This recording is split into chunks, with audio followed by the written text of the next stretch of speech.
Welcome back, baseball fans, as we are about to kick off the 1960s in this episode. So we are going to have our 1959 first-year player draft. We are going to look at the awards from the last season, which, again, not good for us as we finished 75 and 79 near the bottom of the National League. It's getting tough for us. We're in this rebuilding, even though we have some solid players. We just cannot put together that winning team anymore. If you recall, we ended off with the Tigers winning yet again. Now, to give a sense, we are entering the 1960s, a new decade, which means we're going to take a look at the league history. And to do that, I wanted to start with who has won the most championships and what has been going on. Now, we do stand head and shoulders above the rest of the majors, winning 10 World Series titles out of 17 appearances. So we are above there, but there have been some other dominant teams throughout the seasons. As you can see, to kick it off, the first 4 AL pennants went to the Washington Senators. Now, unfortunately for them, they did not win any, but overall they have won 3 out of their 7 appearances. So the last 3 they have made, including in 1956 and 58, they were able to win. The Tigers, who just won last season, have now won 6 out of 8. So these two teams have much better. Our Tigers have much better percentage than us. Also from the AL, our nemesis, the Philadelphia Athletics, have won 3 out of the 4 that they appeared in, and all 3 wins were against us from 1948 to 1953. We've also got the St. Louis Browns had a great run in the 1940s, making 6 World Series, but only winning 3.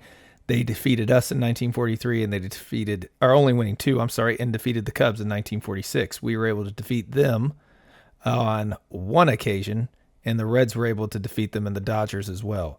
Now, unfortunately, in the AL, Cleveland has made it 7 times. They've won the pennant 7 times, which is tied for second behind with the Senators, but they have not won a single one, losing to the Giants, us, the Reds, and also losing to Brooklyn and us in Brooklyn. It's been a tough go for the Cleveland and the Pirates back here. Now, when we flip to the NL, we have the Brooklyn/LA Dodgers, who have won 3 out of their 5. The Reds have won 4 out of their 5. And the most dominant World Series team that we've had. Now, they have not made it since 1939, though, and they haven't been anywhere close. It's been the Pittsburgh Pirates, who have won 5 out of 5. They started off really hot in the 1920s, winning their first 3. They won again in 1928, so they were 4 for 4. And then in 1939, they were able to defeat the Red Sox, who had only had their run of making it in 1938 to 1940. And then they also showed up again in 1950, but they didn't stand out as one of the leading ones because in our simulations, they have not won that World Series still since 1918, and the Cubs as well have not won a World Series, even though they have appeared in 2 now, 1946 and 1959. So that's where we're at as far as the champions go. The Cardinals have become the real-life Yankees.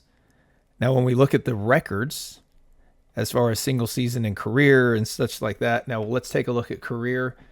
As of 1959, I tried to figure out who would have maybe been the highest and such. Cobb, of course, batting average his career, though, instead of 368, he had a 366 average, so he actually finished just a tad bit better than he did in real life with what we had. When we look at other career leaders, nobody else in the post-dead ball era until we get to Charlie Smith, who only had a very small career. Rogers Hornsby, though, did finish with a 338. The other leaders in real life would have been Babe Ruth and Ted Williams at this point, but they are not showing up here. So their averages are lower than they would have been in real life. I believe Ted Williams would have been 344 as of 1959, and Ruth, I think, 342 is, I believe, the number. And actually, if we look at his real life, 342. So in reality, with our simulation, he only hit 315. He struggled, and we also know he was far lower than his home run total. Now, when we get to OPS, the OPS leader for us is Lou Gehrig, hitting 10568, head and shoulders above Ruth and Williams and Mantle and everybody else. we also don't even see Josh Gibson up here until 21st. In reality, at the time, the OPS would have been Babe Ruth with 1164. Williams would have had approximately 974, so he is actually doing slightly better. Jimmy Fox at the time would have been, I believe, 103. Yeah, 1035. So he finished short of where he would have been. But Gehrig, with his 1057, still short of where he would have been. So he is the leader, though. Our guy, Lou Gehrig, he was with us. Runs scored, our career leader, Ty Cobb, with 2,331. He had 2,245 in reality, so he did better. Joe DiMaggio is way better than what would have been next with around 2,100 with Ruth, and so Ruth didn't quite make it. Ted Williams has also made it above. Josh Gibson's made it above 2,000. We have several players who have crossed that mark. Stan Musial is probably not going to make it because I think he's ending his time as a starter for us. We have better options, unfortunately. When we look at the hits totals, Ty Cobb with 4,385. That is about 200 better than his total in reality. But Joe DiMaggio here could pass him. He's got probably one more year than that 45 years old is going to hit. So if he can still he's going to be close. If he can stay healthy and have one of these seasons, he could become our all-time hits leader when we check back into the 1970s. Josh Gibson had 3,600, tied exactly with Tris Speaker. Ted Williams is at 3,477. He still has several years left potentially in him, so we could see him make a run. Stan Musial is number 9. He might get a few more, but he's not going to pass anybody, I don't believe. Bobby Dorr, 3,138, still going at 41 years old. But notice we have a few. Cap Anson not in the Hall of Fame, but that's because that was pre this simulation. Zach Wheat did not make it as of 1927. A 3,000 hit. Ray Dandridge did not make it for us, or he won't make it is my guess. Another 3,000 hit player that will not be in the Hall of Fame. Mickey Vernon's making his way up there, though. He's a little too far behind is my guess. When we take a look at our doubles, that's another one that I want to see where we're at. 793 for Joe DiMaggio. I think the career record would have been Babe Ruth at 792 at this point. Joe DiMaggio is 793, topping Tris Speaker. Ty Cobb had 766. Ted Williams, 642. Musial's at 615, number 8 on the board. Babe Ruth, what did he have? Let's see. Oh, no, I'm off on my doubles. 506 in real life. So he ended up getting more doubles. I don't know where I came up with that number for doubles for him. But DiMaggio dominating in that run. Lou Boudreau, 587. Might add a few more. He could make a run at 600. Bobby Dorr again. Enos Slaughter is up there. When we take a look at home runs, Josh Gibson, 769, topping Babe Ruth, who didn't get anywhere close to 714. DiMaggio is tied with Ruth and might pass him. Ted Williams is another 500 homer.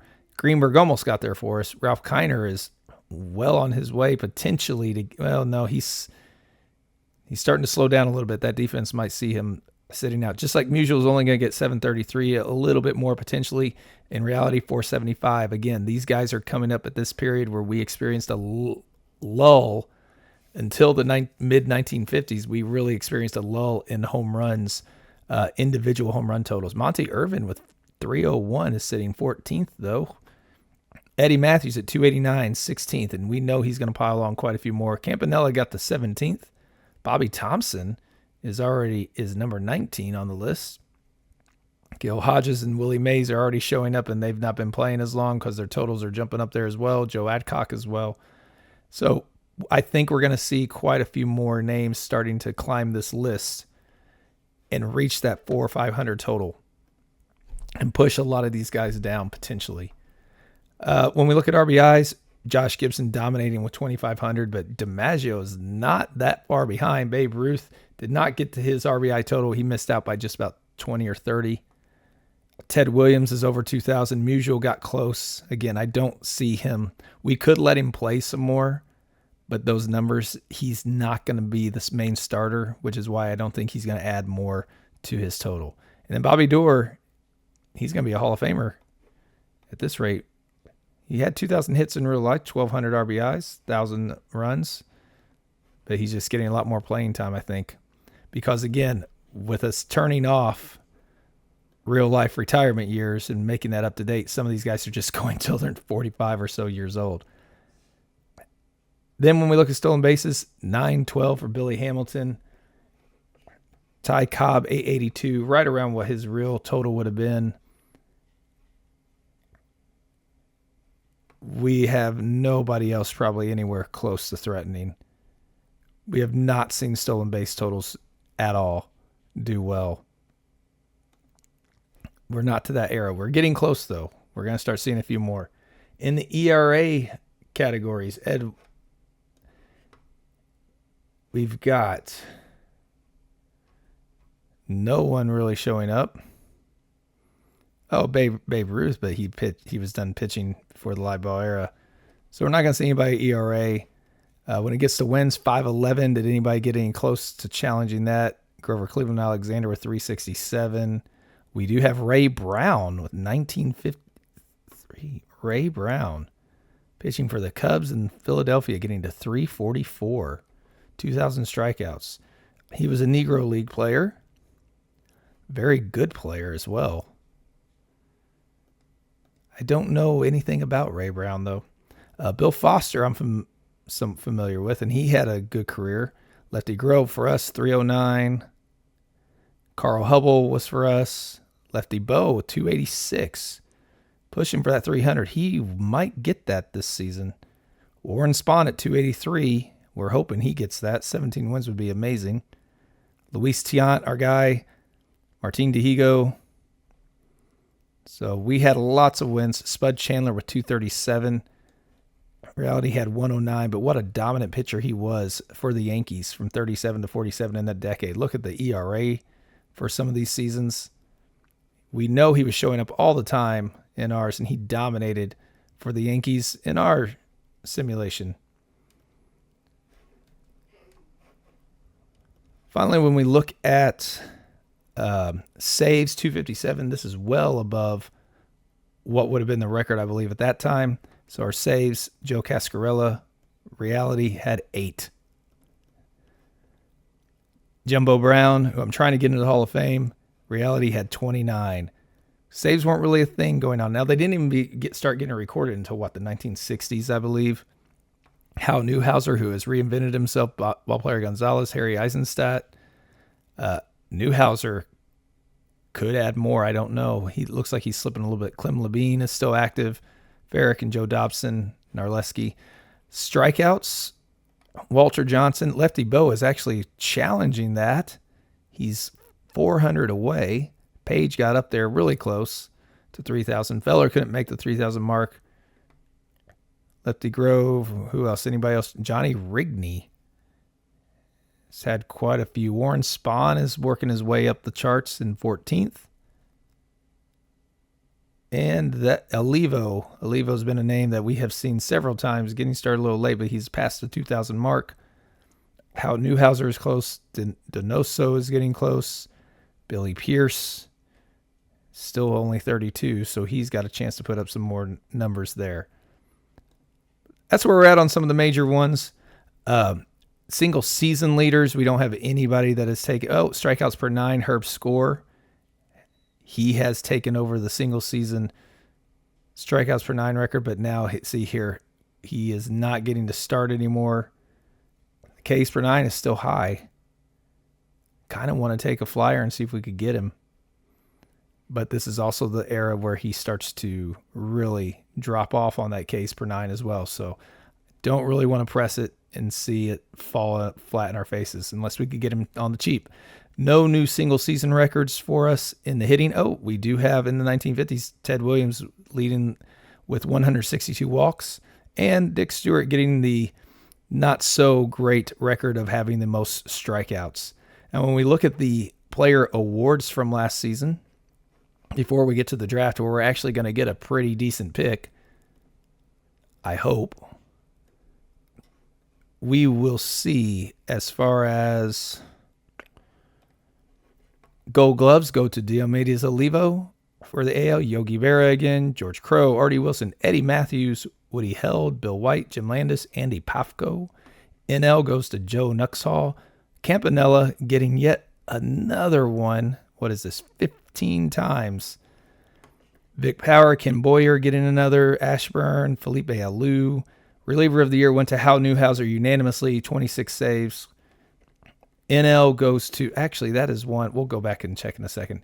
NL goes to Stu Miller with 19 saves, 15-1 over Bobby Shantz.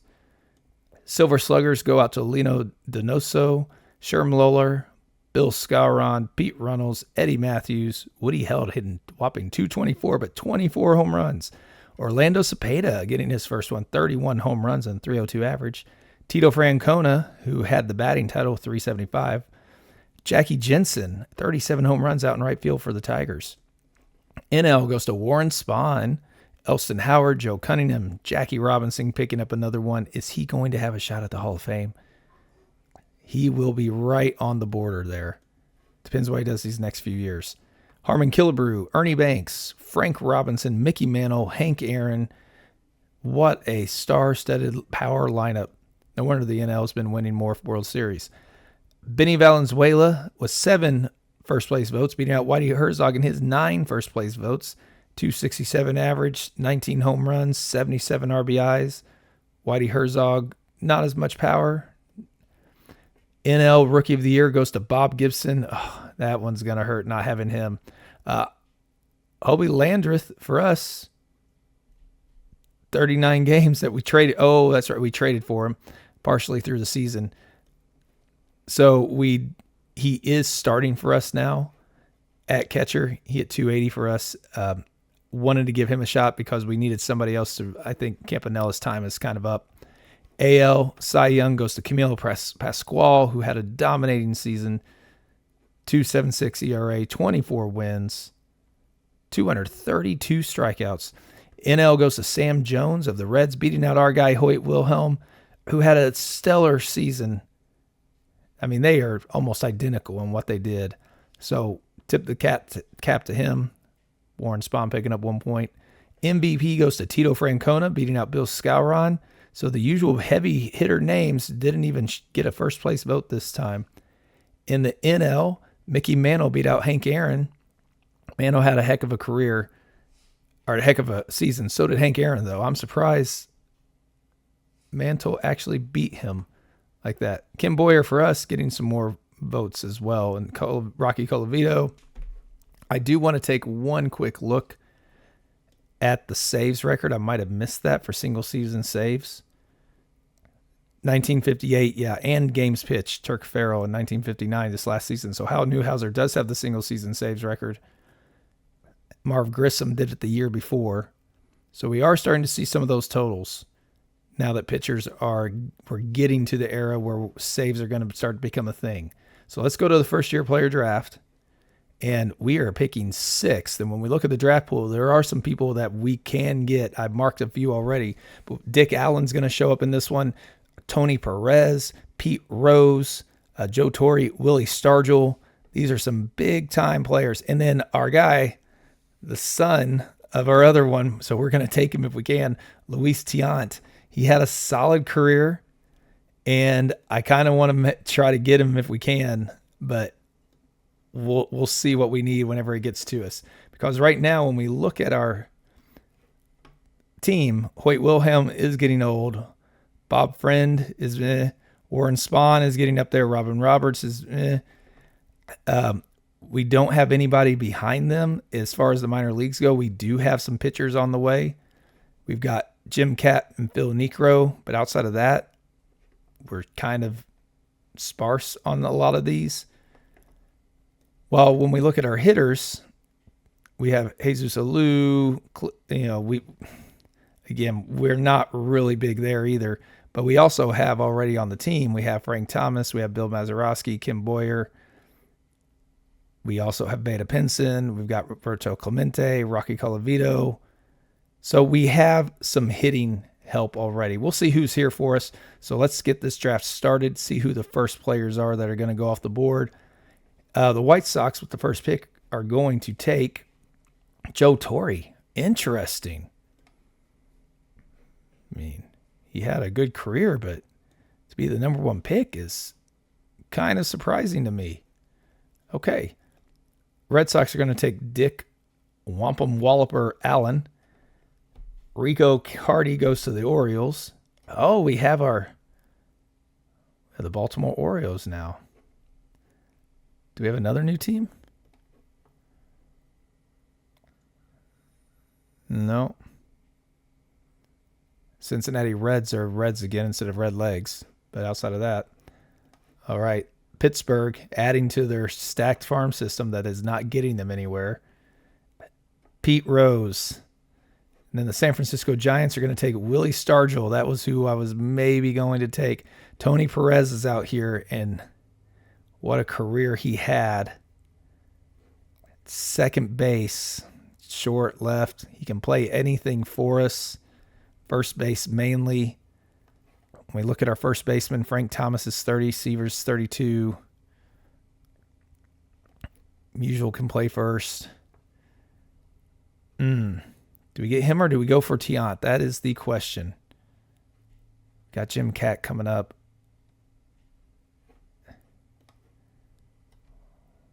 I mean, we don't really have much as far as power. I think we've got to take Tony Perez. And just, we'll miss out on Tiant most likely. Who do they recommend? They do recommend Tony Perez as well. We are going to take Tony Perez. He's going to be a cornerstone for us. Philadelphia is going to take Sam McDowell. Dick Deitz to the Braves. The Reds take Jimmy Ray Hart. Wilbur Wood goes to Cleveland. The Dodgers take Don Buford. Luis Tiant well ahead here. The Yankees are going to go for him. We're going to see if we can trade for him down the road, though. Kansas City's going to take Rich Red Rollins. Jim Rooker goes to the Cubs. Senators take Tommy Harper. And the Tigers are going to take Pat Dobson to finish out the first round. So we'll go through the rest of this, and then I'll come back for the beginning of the 1960s as we kick off the 1960 season. And we are ready now. Spring is eternal here as we try to bounce back after several rough seasons. See if we can get back up to 80 wins. Maybe make a push for the pennant. We are going to go against the San Francisco Giants. We are ready to go. Musial is going to get a start for us in left field. He'll be starting most games. Campanella will be as well because his defense is just too good at the moment. We have Beta Pinson leading us off, then Eddie Casco, Ken Boyer, Roy Sievers, Rocky Colavito. So we'd have some power here in the middle. Musial can still hit the ball well. Campanella's there, can still provide some pop. Bill Mazeroski, hopefully there for defense. Then we have Hoyt Wilhelm leading off the rotation again, followed by Bob Friend. This might be his breakout year for us, I'm hoping. Warren Spahn will hopefully provide consistency again, and same with Robin Roberts. Hank Geyer will be our closer back there. So we will see how this pans out. If this is not the one that Pittsburgh breaks through, I don't know what's going on with them, because Pittsburgh is going to have on their lineup Frank Robinson, Jim Gentile, who we traded away to them, and this is going to be his. Everybody was wanting him. And if you look at 1960, this is when he starts to have like a few good seasons. So they've got him on there. They also have then another guy of ours, Don Blazington, but they have Sandy Koufax and Juan Marichal. And I thought they had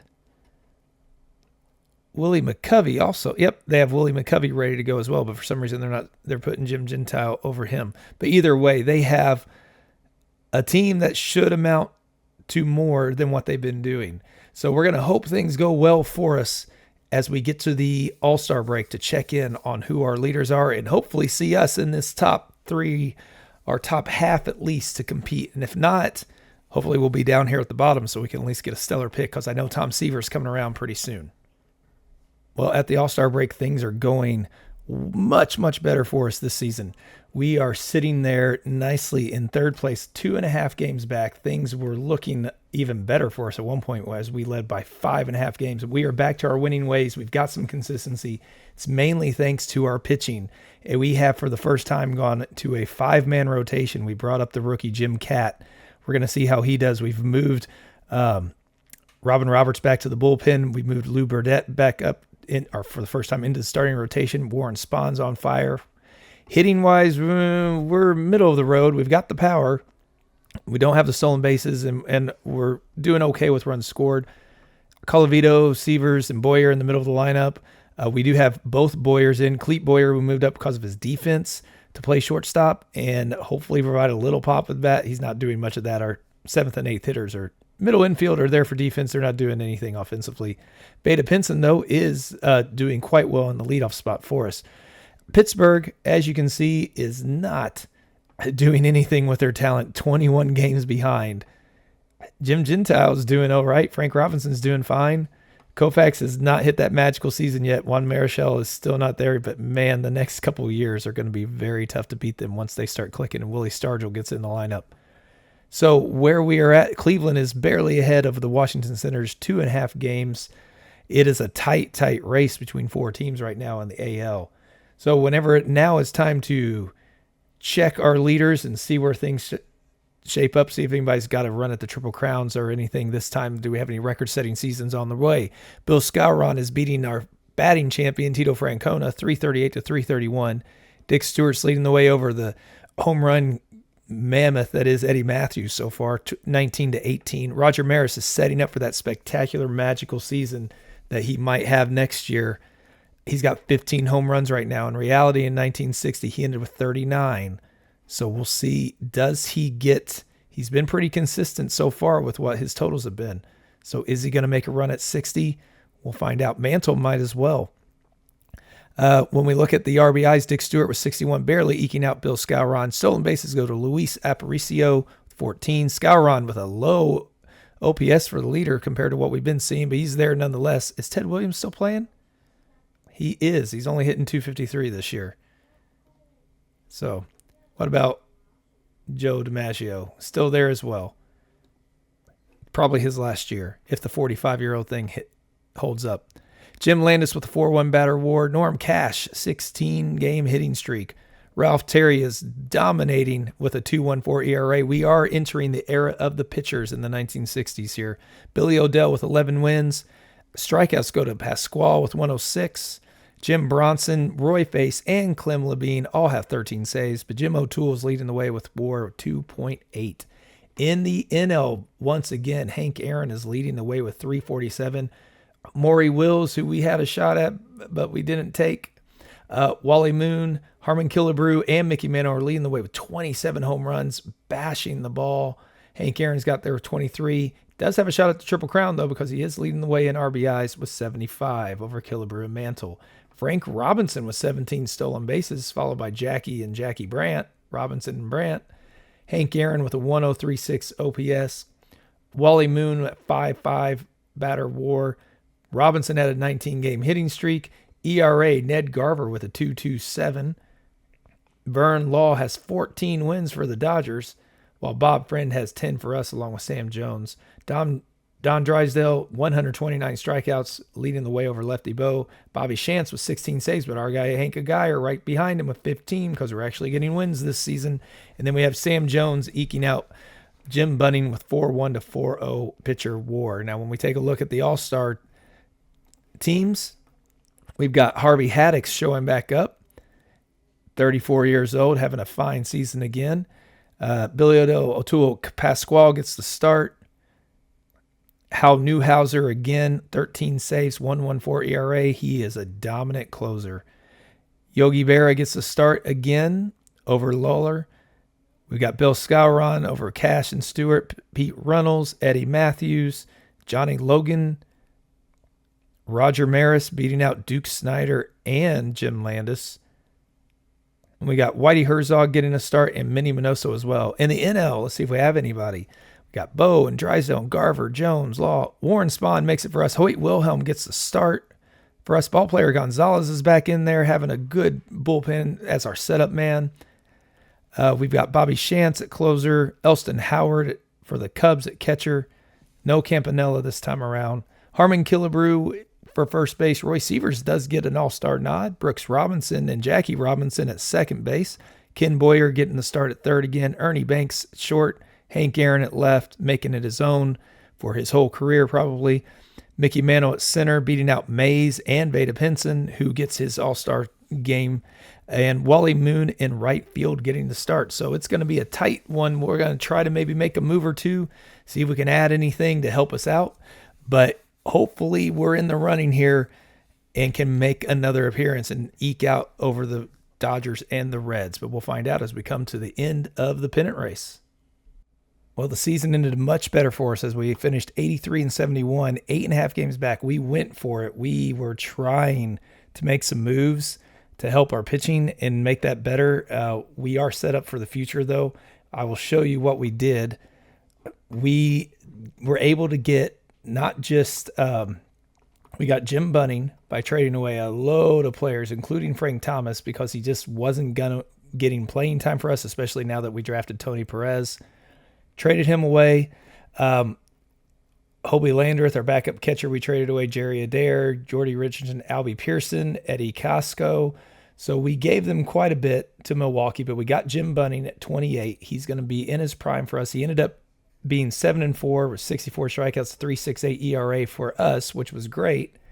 We also traded for Whitey Ford, who was on the trade block, and we were able to get him for just pitcher Dick Hughes, and you can see that he had a solid second half as well for us, 3.3 ERA, 5-4. Hitting was our Achilles heel. We put Musial back in the lineup for Colavito, who couldn't hit anything but a home run apparently. Boyer and Veda Pinson ended up doing well, so did Clemente, so that's a good sign for us. We know we also have to find a catcher, though. Campanella's almost done. He hit his 300th home run. Musial's almost done. Severs is kind of nearing the end of his peak. So we're going to have to find some other players to pick up the slack for these guys. All we have coming up are, not much. Tony Perez, really, and that's it. Jesus Alou, maybe for some hitting and defense. Not even defense, but speed. We do have lots of pitchers, though, now with Phil Necro on his way up as well. Jim Catt is up here. We have Hoyt Wilhelm still doing well. Bob Friend is now entering his prime. Warren Spahn is on his way up, but Whitey Ford is still doing well. And then we also have Robin Roberts, Ray Sadecki, Lou Burdett. So we have some of these guys we might be able to try to turn into a hitter, trade away. We'll find out. But the season, the way it played out, it was intense. Both leagues, Cleveland and the Yankees, came down to one playoff game because they were tied at the end of the season. The Dodgers and Reds were also tied at the end of the season. So we ended up with the Dodgers, who we said had won 3 of 5 going into this decade, looking to pick up their 4th out of 6 World Series. And Cleveland, who has been 0 for 7 in our simulation, trying to win their first one. Well, it turns out it took them 7 games. After winning the first 2, they lost the next 3. I thought they were going to throw it away, but then they came back and they won in 7 games with Bill Skowron picking up the MVP with hitting .424 and driving in 8 runs. Unfortunately, Joe DiMaggio got hurt. He did get 2 at-bats, but he did get hurt with a hamstring strain, so he gets to play in the World Series and win one. Just wasn't their main guy. That's where we left off. We see the Pirates finally out of the cellar. We're going to have a not really good draft pick again. We're going to be picking in the bottom half, but hopefully we have the pitching that we can build off. Now, when we look at our league leaders to end the season, Norm Cash at a 3.24 ERA, getting the batting title. Dick Stewart with 36 home runs, eking out Eddie Matthews. Dick Stewart also 112 RBI. Aparicio had 30 stolen bases, head and shoulders above the rest. Eddie Matthews with the OPS of 940. A tie for batter war with Jim Landis and Norm Cash. Aparicio is ending the season on a 19-game hitting streak. Jim O'Toole with a 2.61 ERA, taking the title. Lino Donoso with 19 wins, beating out Newcomb and Odell. Camilo Pascual lighting it up with 219 strikeouts, again, taking the title by quite a bit. Roy Face with 26 saves.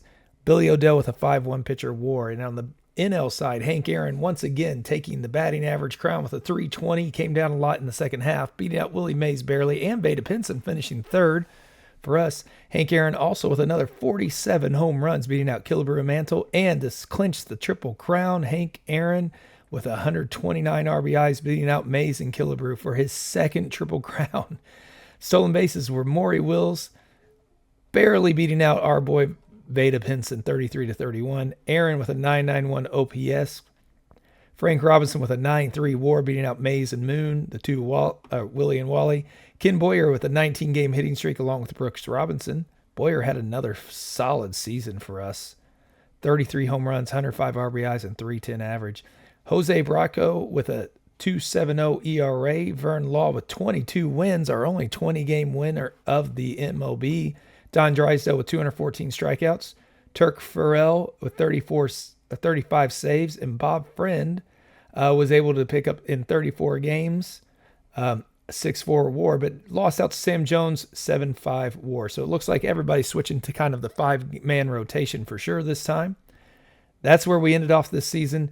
It was a heartbreak for us. We were finally getting back up. We were close to 2 games going into in August. It was close, but then the Dodgers were and the Reds just beat us down. We couldn't beat either one head to head, and that turned out poor, as well as the Pirates were end up beating us as well, unfortunately. So that's where we are heading into the offseason of 1960. Hopefully we can make some things happen for us and things will get a little bit better. All right, this one's going to be an exciting offseason because we have our first-year player draft coming up, but we also have an expansion draft coming up. And the good thing is we are picking 12th. When you look at the mock draft, the original one, it was kind of exciting. I was like, ooh, we might actually get him, but I don't think we will. Lou Brock was expected to be with us in the original mock draft. I don't know if that's going to happen, but next season, the Angels and the Twins are going to be joining, and the Senators, I think, are playing one of their last years. The Mets will be coming up soon in the NL as well. So there's going to be some changes, and can we hang on to this core that we have, the pitching and stuff? It's going to be interesting to see what happens as we go into this offseason. So let's take a look at the league awards to start. So we will go to AL Gold Glove winners: Don Mossy, Johnny Blanchard, Bill Scauron having a fantastic season. He did. Luis Aparicio, Bill White, Andy Pafko again. NL West Stock, Roy Campanella getting yet another one. He's got 45. Vic Power, Steve Bilko, Kim Boyer, Cleet Boyer, both of the Boyer boys. Richie Ashburn is showing up again. George Altman and Wally Moon. AL reliever of the year goes to Hal Newhouser unanimously. He is just a shutdown stopper back there. NL goes to unanimously to Turk Farrell, 35 saves. AL Silver Sluggers go to Mossy and Lawler and Norm Cash, Tony Taylor, Eddie Matthews with 35 home runs. Ken Aspermonte, Orlando Cepeda, Jim Landis, Whitey Herzog. In the NL, we have Art Schlalock, Gus Trandos, Harmon Killebrew, Brooks Robinson, Kim Boyer again, Ernie Banks. We're hoping Boyer has another good year for us. Hank Aaron, no surprise there, Triple Crown winner. Willie Mays and Wally Moon. Rookie of the year goes to Billy Williams, who only got 3 first-place votes, barely beating out Jim O'Toole and Johnny Blanchard and Wayne Cossey. Billy Williams, didn't have a stolen bases or anything. He just did okay. NL, Tony Gonzalez, 12-5-1. Cleet Boyer got one. Good for him. But Gonzalez had the better year. Cy Young goes to Jim O'Toole in the AL, beating out Billy Pearson, Camilo Pascual, 2 Yankees up there. That's what we used to have. In the NL, Lefty Bo, 15 first-place votes, gets it for the Cubs, followed by Sam Jones. We have nobody making their appearance in there, which is disappointing. MVP unanimously in the AL to Eddie Matthews, 35 home runs and 108 RBI. He is marching on in that home run race, already up to 324. He's about to cross the 1,000 RBI mark as well. Then we have in the NL, Hank Aaron, as Willie Mays and Frank Robinson both stole a few of them from the Triple Crown winner. But Kim Boyer finishing 4th. Again, he is one of the top players in the league. We just need him to carry us through. So let's see where we are with this first-year player draft. It's going to be interesting. So when we look at the draft pool, if we look at the pitchers, not a lot of big names. Al Downing had a good career. If we could get him like out of the bullpen and starts and different things, he'd be fine. Tommy John, the man the surgery's named after, who had a good, solid career. So there's another good pitcher out there that we could get. There's not a lot of other names that I recognize. When we get to the batters, Bill Freehan's number 1. Joe Torre did not apparently sign, and now he's back. Tony Oliva, Lou Brock. That's why I don't think we'll get him. Look where he's at as far as everywhere else. Tommy Agee, but he wasn't exactly the best hitter in the world. Sandy Alomar, his kids are going to be a lot better. The rest of his family. Gonzalo. That's a great name. So we'll see who we can end up with. I'm not holding out too much hope for this one because there's a lot of teams now in front of us. So the first pick for the Philadelphia Phillies is going to be Joe Torre again. The White Sox are going to take Bill Freehan. Boston Red Sox take Tony Oliva. Pittsburgh's going to take Bob Bailey. I'm sure Lou Brock's about to head off. White Sox are taking Jose Cardinal. Milwaukee takes Lee May. Detroit takes Adolfo Phillips.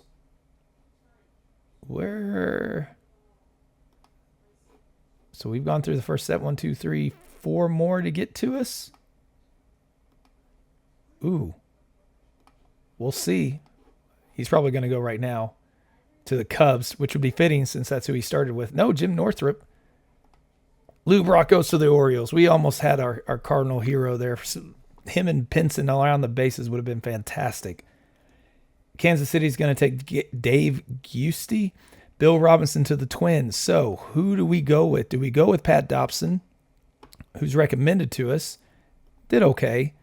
Do we go with Jim Fregosi, who is going to then provide us with some offense, potentially? We do need offense. Tommy Agee does not provide much as far as offense goes. So I don't know that he's the way to go either. When we look at the power, there's nobody out there. So I think we need to take a look at our pitchers here and go for potentially Al Downing. Solid career up to the 70s. 123 wins, 1,600 strikeouts. Or Tommy John's the other one I have my eye on, who ended up with 288 wins, 2,200 strikeouts. We won't have to maybe miss him for his own special surgery when we look at the majors. He's going to be a good pitcher for quite a while. So I think we're going to go with Tommy John. He adds to our stout pitching staff. We're going to have to pick up offense somewhere else. Finish out the first round. San Francisco takes Pat Dobson. Fregosi goes to the Yankees. Darrell Knowles to Cleveland. The Reds take Fred Norman. The Tigers take Sammy Ellis. And then Al Downing made it all the way to pick 19. That's surprising.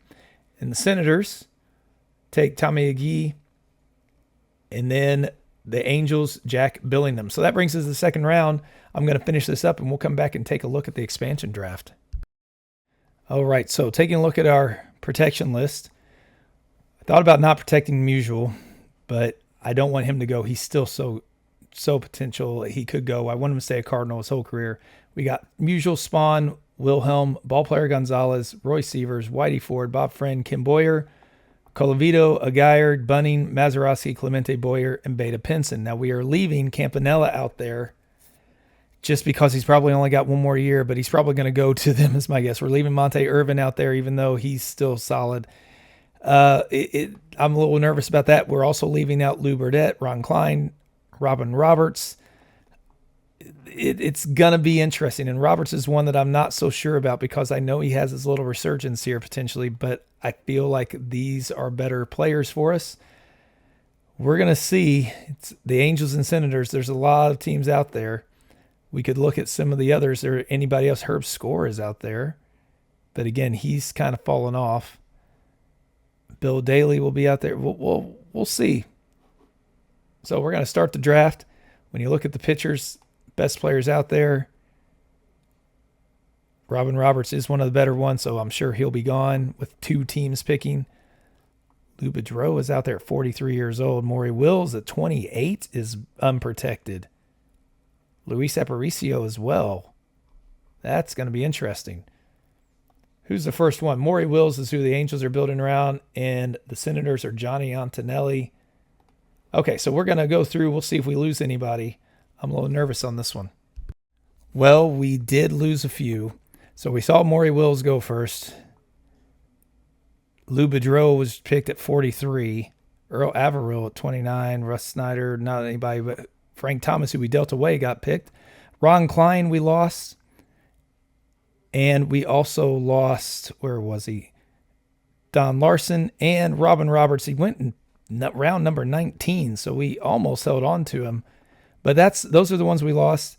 If we had to pick, Roberts was the one to let go over Spawn and Ford and Bunning and Cat and Friend. I mean, we are set when it comes to that. So we're going to go through the rest of the offseason. And hopefully, well, let's take a look at the Angels. What is their lineup looking like? Maury Wills, Don Hoke, Gene Green, Frank Thomas, Willie Kirkland, Lou Boudreau. Not too bad. They got Roberts, who's going to be a solid pitcher for them, and Larson. And the Senators, I think they're going to finish worse. We'll find out, though. So, with that being said, let's go through the rest of the offseason and get ready for 1961. All right, 1961. We are looking forward to this one. I think this is the season we could bounce back. Depends on the rest. We also have more teams involved in the AL, so that's exciting, but we're still just the 8-team National League, but we'll see how that factors into the AL. Will the stats increase because you have more variety and you have weaker pitchers, potentially weaker hitters that are being faced? We'll find out. But we go up against Don Drysdale and the Milwaukee Braves. We're going to be sending Bob Friend out to lead off the rotation as of now. Whitey Ford, Jim Bunning, Warren Spahn, and Jim Catt are all in the rotation. Hoyt Wilhelm doesn't have any stamina anymore, so he's moving back to be our stopper. Hank Geyer then goes into middle relief that way, but we got ball player Gonzalez as well. Burdette and Sadecki are both ready to move into the rotation if needed. Herb Score we picked up in the Rule 5 draft because we needed more pitching after losing Roberts and Larson and Klein. So we picked him up, and we also picked up Lee Strange in the Rule 5 draft as well, just to fill out the gap. As far as our offense goes, we've got Veda Pinson in the lineup. Stan Musial's rebounding at 40. Roberto Clemente, Kim Boyer, Roy Sievers, Cleet Boyer, Roy Campanella, one last trip probably, and Bill Mazeroski is ready to go. Actually, speaking of that, let's see, is DiMaggio out? DiMaggio is gone, it looks like. So he will not be going on. It looks like 45 seems to be the number that makes them retire if they make it to that point. Duke Snyder, do we not have any? No, Ted Williams is still there, though. Could we trade for him? Nope. So that's where we're at. We're going to hope for a good season here, getting off to a good start. The pitching we put into, and now I think the defense is there as well. It looks solid. So I'm hopeful that we can put everything together and get the offense going and make something out of this 1961 season. All right, it is another tight race this time at the All-Star break, and look who is up there with us. Pittsburgh Pirates, led by Koufax, finally getting it together. Marischal is up there as well. They got Frank Robinson, Jim Gentile, Gene Freese. They also have Willie McCovey, who they still aren't playing. He's only started 2 games. Gentile's been the guy to go with, but McCovey's going to take over for him soon enough, I'm sure. We're doing well. Boyer's having another good season. Receivers is as well. Clemente is. Veda Pinson's starting us off. How many stolen bases he has? Just 12. So that's kind of disappointing. Pitching-wise, we're doing okay. Ford struggled a lot early on, but you can see we are 4th in runs scored. OPS is first, so that's good. We're getting on base. We just first in home runs. Runs against we're first in starters ERA, so we need to figure out the bullpen. The defense has been very good as well. So we just have to figure out how to get over the hump here and get to this, beat the Reds, who are led by none other than Willie Mays, and how can we catch up with them? Their pitching is not as strong, though, so maybe that'll fail them as they go. The new teams, we'll see the Yankees are running away with it. Wow, no really Hall of Fame names up there, but their pitching is just unbelievable with O'Toole and Pasquale. Look at these ERAs. Their defense is by far the best. Pitching and defense, they are amazing right now. We see the Senators are by far the worst team. The Angels are doing quite well. How's Robin Roberts doing? 3.69 ERA. Yeah, we knew he would bounce back. That's unfortunate for us. Frank Thomas has 18 home runs. Now, when we look at the leaders, Norm Cash has a 3.26 average. Roger Maris, he is pushing for that 61. He's on pace for 52, though, so he's at 29. Doesn't look like he'll get there. Scouron's back up there. Roger Maris is 75 RBIs. Maury Wills with 23 stolen bases. Roger Maris, again, leading in OPS. Batter war, though, is Norm Cash at 4.6. Hitting streak, Ken Retzer at 22. Jim Umbricht at 1.69. No surprise here. The Yankees are leading it. Look at these ERAs compared to the low ERAs of the NL. That's amazing. Jim O'Toole with 15 wins. Pascual and Johnny Podres with 111, barely beating out Billy O'Dell in the strikeouts. Roy Face and Jack Lamabi in 18 saves. And pitcher war, Johnny Podres with a 4.7 war. In the NL, Vic Power, who we almost traded for a year or so ago, couldn't quite get a deal struck. 3.19 average. Clemente's up there in third. Ernie Banks with 29 home runs this time. What is going on? Mantle's not up there.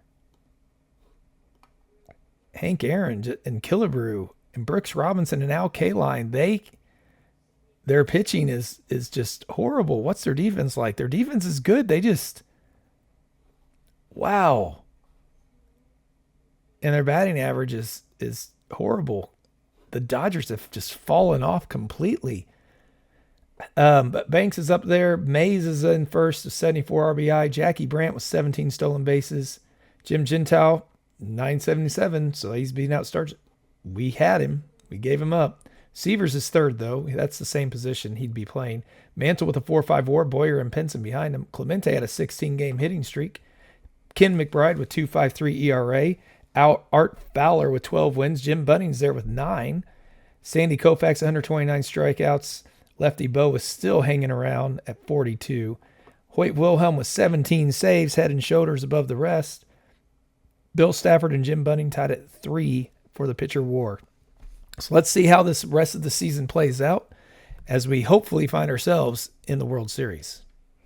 Well, the season ended up really, really well for us. We had some hot streaks. We were able to win by 8 games over the Reds. The Pirates had a strong season. Look at the second half the Dodgers had, though. Almost getting back up to 500. The Yankees continued to dominate, making their first World Series appearance in this simulation. It's been 40 years, but they finally get there. We went up against them. It did not turn out well, and the Yankees also get, in 4-2, they get their first World Series championship with Whitey Herzog getting the MVP. Again, they did it with pitching and defense. They scored more runs than we did. They also had 2 expansion teams to go up against, so I'm going to give that to them. I did notice the Pirates made a trade for Robin Roberts, so we could have probably got him back. So things didn't go well for us in the playoffs, but it was good to get back up there. Congratulations to the Yankees picking up their first one. Kansas City had an amazing season as well. So 2 teams over there would have beat us. Several teams actually did because the Senators were just so bad. But here we have, check out the finals. Norm Cash and Orlando Cepeda both splitting the batting title, 326. Maris only got the 47 home runs. Cepeda was right behind him. Maris also had 131 RBI. Maury Wills with 37 stolen bases. Norm Cash, a 1.011 OPS, 9.1 WAR. Frank Thomas had 24-game hitting streak, so he came from ours. 37 home runs as well. He did great for him, but apparently we didn't need him. We actually showed up this year. 2.12 ERA for Jim O'Toole, 23 wins. Johnny Podres had 220 strikeouts, beating out Pascual. Roy Face and Jack Lamab with 28 saves. Johnny Podres also with 8.6 WAR. In the batting race for the NL, we had the top 3: Pinson, Clemente, and Boyer. Congratulations, guys. Ernie Banks had 48 home runs, beating out Killebrew and Aaron. Aaron got hot in the second half of the season. Willie Mays, 137 RBI. I did notice that Banks and Aaron have both hit their 300th home runs now. And Whitey Ford got a no-hitter for us this season. Vada Pinson with 29 stolen bases, leading the league again. Mickey Mantle with a 1.016 OPS, beating out Boyer. Mickey Mantle also beating out Pinson and Boyer in the WAR race. Hitting streak was Clemente. ERA goes to Bill Stafford at 2.97 over Bunning and Friend. Fowler beat Bunning out for wins with 19. Koufax, 248 strikeouts, beating out Drysdale and Gibson. Those 3 I wish were in the American League. Turk Farrell and Hoyt Wilhelm tied with 21 saves. Wilhelm did miss 4 weeks due to an injury, though. Don Drysdale beat out Bunning 6-2 to 6-0. So we're going to go through the awards and get ready for the 1962 season. Before we wrap this up, we need to find out what the draft's going to look like and what the awards are going to look like. Okay, we are in for another crazy 1961 offseason here because we have two new expansion teams showing back up. They are the Houston Colt 45s and the New York Mets. We will see if we can hold on to our players here, but the good thing is maybe we can beat up on those teams as well. But before we do that, let's take a look at the award winners and see who comes home with the Gold Gloves for the AL.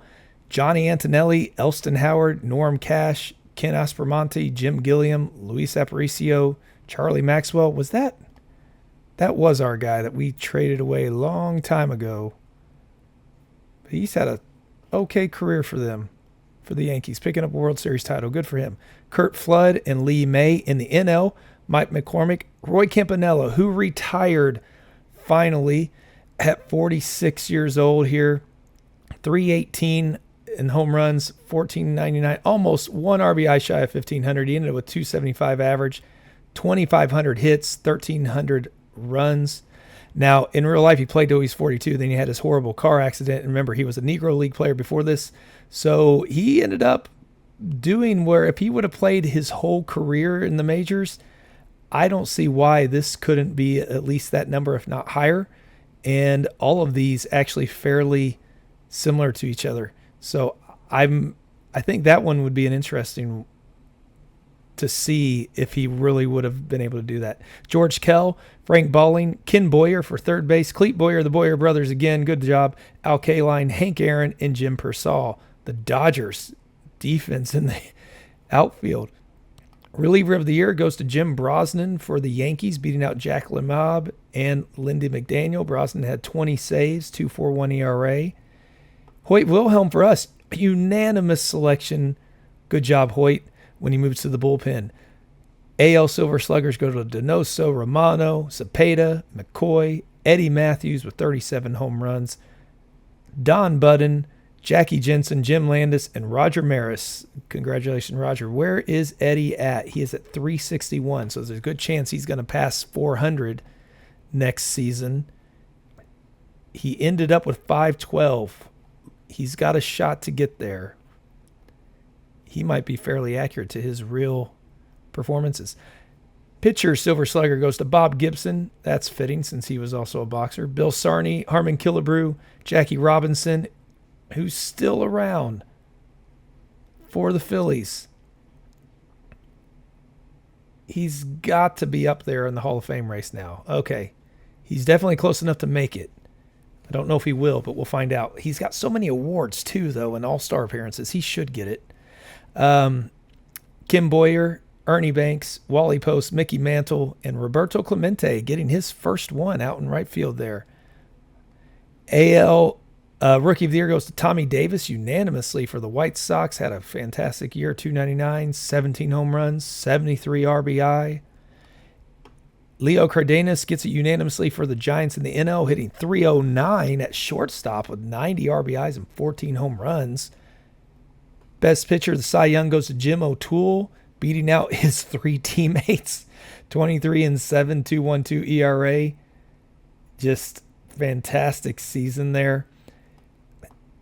Jim Bunning gets it for us. Another fantastic season. That trade looks like it's going to be worth it. And Bob Friend, Spahn is not on our protection list this season, so we may not have him next year. He might be going to one of our new expansion teams. MVP goes to Orlando Cepeda, beating out Norm Cash and Jim O'Toole. Cepeda had a fantastic season, hitting 326 with 44 home runs. And Beta Pinson tied Mickey Mantle for first place votes, but getting 3 more points overall, getting the MVP. 2 All-Star appearances in MVP, beating out the 3-time MVP Mickey Mantle. Kim Boyer picking up a few points as well. Aaron falling off this year, but good job, Beta Pinson. The batting champion, stolen base champion. Look at this, Roberto Clemente up there. So we're back to doing well. So now let's take us to our first-year player draft. We're going to be drafting 15th. Now, the one thing we notice about this pool, Fergie Jenkins is the main pitcher, but there are lots of decent players now. We are getting more and more. We are also getting closer to where contracts are going to start to play a role, and that's going to change things dramatically whenever we no longer have the reserve clause in effect. And when we start having free agency, what will that do with payrolls and such like that? That's going to be interesting. So we'll see. Rusty Staub, Jim Wynn. Not a lot of big names in here. So Lou Piniella, but we'll see. So this one, we're expected to take Rich Reese. I don't know. Rusty Staub looks like he'll go first. Let's find out in this draft. So Philadelphia is going to take Rusty Staub. Baltimore gets Rico Petrocelli. Willie Horton to the Braves. Fergie Jenkins to the Tigers. Jimmy the Toy Cannon Wynn to the Pirates. Bill Singer to the Cubs. The Dodgers take Roy White. The Red Sox get Bob Bailey. It's getting closer to us. The Giants get Kurt Blefari. White Sox get George Boomer Scott. Minnesota Twins are taking Joe Foy. Pittsburgh gets Alex Johnson. Cleveland gets Paul Motormouth Blair. Davey Johnson to the Reds. Now, they want us to, our scouting director recommends Dave May. We could use some outfield help, that's for sure. We are going to start having lots of retirements, but we also have Clemente and Pinson back there. Colavito's got a few more years in him. These two right here. Don Dillard is one that probably not going to be anything down the road for us. We've moved him up, hoping for something good in the fall. We sub Boyers, Mazeroski at second, Sievers at first, but we have Tony Perez coming up behind him there. Let's check out our minor leagues. So Tony Perez, Jesus Alou, Ramon Conde, solid third base. When we look at our pitching, Phil Necro, Tommy John. So we definitely, I don't think, need to worry about pitchers at this point unless somebody amazing's out there, because we still have several more years of Jim Bunning as well, Sadecki, Jim Catt. So let's look at who do we have. Oh, okay, sortable list. Let's make sure, see if there's any pitchers out here that stand out. Jim Merritt. Not bad. Not good enough for us to invest in. Well, we have Mike Andrews at short. Did okay. Dave May, Lou Piniella. We could get that fiery Lou Piniella. Had a solid career, hitting okay. He's going to give us longevity. What about defense, though? Rich Reese at first base, but again, we have Tony Perez coming up. I think we're going to go with Lou Piniella. Let's finish out the first round here. Kansas City gets Dave May, Rich Reese to the Yankees. The Mets take Mike Andrews, and the Colt 45s take Denny McLain. So we'll finish this up and check out the expansion draft as well. Now it is time for the expansion draft. To wrap this episode up. So here's who we're protecting. Musial, Wilhelm, ballplayer Gonzalez again. Sievers, Ford, Friend, Boyer, Colavito, Aguirre, Bunning, Mazeroski, Clemente, Boyer, Pinson, and Catt. That means we're leaving Ramon Conde off there. We're hoping he gets looked over because, I mean, he was a AAA player the whole time, so we're not too worried about that. But we wanted to keep Mazeroski instead. In pitchers, the ones, Warren Spahn is who we're remaining. He's 40. He's being passed by. Lou Burdette is also out there at 34. So these are the two that I'm worried about losing, if anybody. So we're going to start the draft here.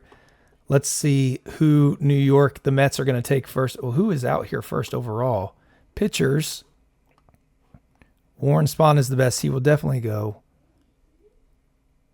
Not a lot of others out there, really, for pitchers. What about hitters? Herzog, Ernie Banks at 30? Still has several good years left. Well, man, if they wanted to trade him, I would have taken him. Vic Power is out there. Sherm Lawler. Cass Michaels. Frank Torre. All right, well, we know Herzog, Banks, and Spahn are all going to be going. Vic Power will as well. So who? Claude Austin goes for the Mets. He is only 22. Oh, wow. That is a nice, solid pick. Okay. That's surprising. Milt Pappas will go as well, I'm sure. Houston's going to take Frank Torre first, then Dick Grote, Bobby Del Greco. We'll see how it plays out and see if we lose anybody here in the process. Okay, let's go through and see if we have lost it. There went Banks and Herzog in round 3 to the Mets. So Banks is going to come over from the Cubs to the Mets. Mr. Cub is no longer there. When did we lose? Milt Pappas went. I haven't looked yet, so far, so good. Do we lose anybody? They're getting my hopes up that maybe Spawn is going to stay with us. Andy Pafko went again.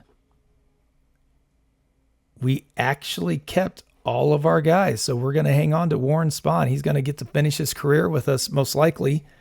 He is reaching the end to where he's probably going to move to the bullpen soon because we have others who are going to pass him, but he got 312 career wins. He had 363 in reality, but what I want to see is he had 25 prior to joining us. He is closing in on Lefty Grove's 309 for the team record. Will he be able to beat that is what I want to see. We do need to find a catcher, though, because right now Gonzalo is not going to be the answer at catcher. So we might need to trade away some players to try to find ourselves a catcher to fill that gap because we have had Campanella there and we haven't had to mess with anything for a very long time. We also lost Monte Irvin. He retired as well. So we're going to wrap this episode up and get ready for the 1962-63 seasons in the next one. I want to thank you for joining me, and we'll catch you then.